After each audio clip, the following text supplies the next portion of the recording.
All right, let's do probability with the incidence rate type of questions. So in this case, we have a certain disease has an incidence rate of 0.5%. Then there's a test.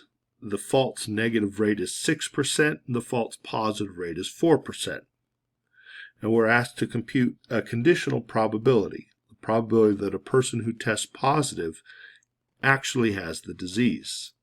So they test positive, and do they have the disease? So in terms of infected and positive and negative rates, we want to know the probability of being infected given that they got a positive test. Okay, now we've seen that the conditional probabilities can most easily be done if we have a completed two-way table. So the way I do these problems instead of Bayes' theorem is with filling out a two-way table with a simulation. Now in this case we are given a percentage rate, so I'm going to assume, let's go with 100,000 people. Assume 100,000 people. So this is the total, the grand total of, let's say this is a town somewhere or a small city. A certain disease has an incidence rate of 0.5%. So 0.5 over 100 times 100,000. And we can work this out, or we can use our heads, depending on how comfortable you are with math. But it's easy enough. 0.5 divided by 100, that's the percent. And then times the 100,000. 500 people. So that means out of the 100,000, 500 people will be infected. So we can fill out the infected column, the total, 500. That means the rest of these 100,000 people are not infected.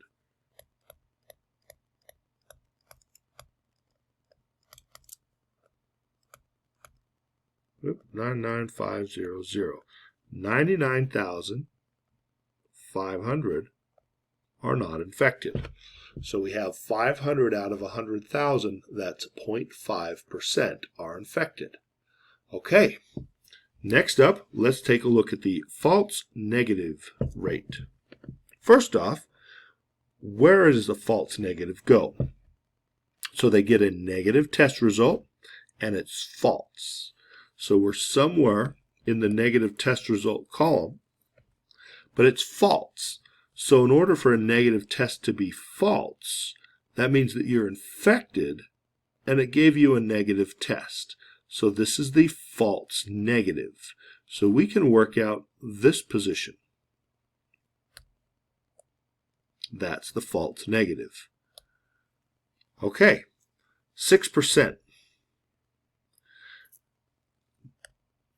Now this false negative is in the infected row. So the 500 people that are infected, 6% of those, which ends up being 30 people, get a false negative. So those 500 people are infected. They should have gotten a positive test results. But it's a false negative, meaning 30 of those people didn't. Now the remaining of the 500, 470, got a correct positive, a true positive, 470. So little by little, we are filling out this two-way table. Next up, the false positive. Now because it's positive, we're talking about the positive test results. In order for it to be falsely positive, it's a positive test result that's false. That means that you're not infected, but it gave you a positive result. That would be the false positive cell in our two-way table. So that's 4%. 4%, 4 over 100, of the 99,500 people that are not infected are going to get a false positive.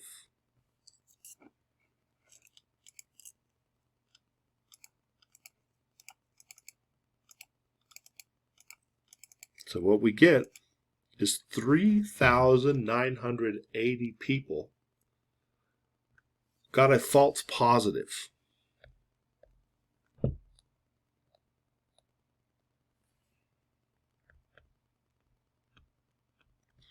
Those people should not have gotten a positive test. It's a false positive.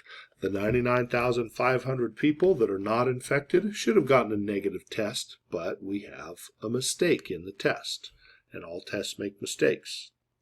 The remaining, this is the 99,500 that are not infected, minus the 3,980, gives us 95,520. Those people got a true negative test. They are not infected, and the test said they were not infected. All right, now we're ready. We can add the positive test results and get the total positive, and add the negative test results and get the total negative. So adding these numbers up, we will get 4,450. And adding the negative tests up, we get 95,550. A quick check. The last numbers that we just got, 4,450 plus 95,550, should be the entire population, 100,000. Excellent.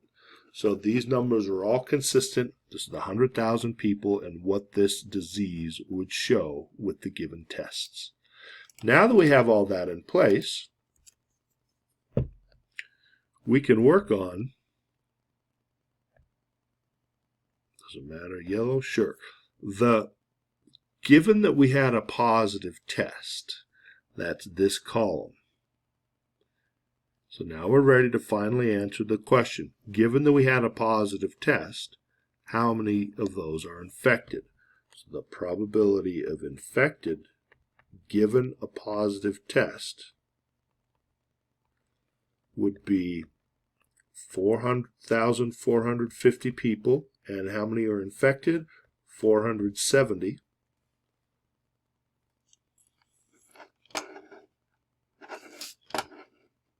And that is, it simplifies to 47 over 445.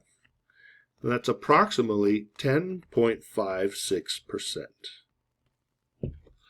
So this should scare some people in that only if you have a positive test and we have the false positive and negative rates and the incidence rate as given, only 10% of the time were you actually infected.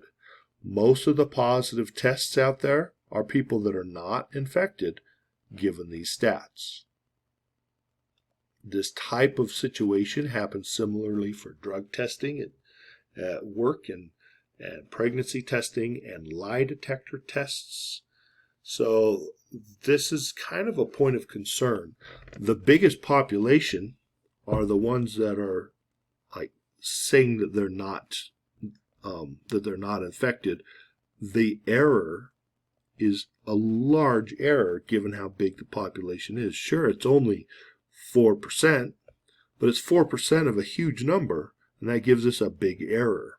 That big error contributes to that really only 10% of the people that had a positive test were in fact infected. Okay, so with this in mind, and this will take you a bit of time, go ahead and work out this next question as you pause the video.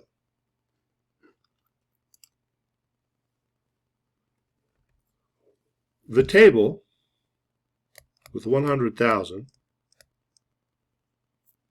should look like this: 1,800, 200,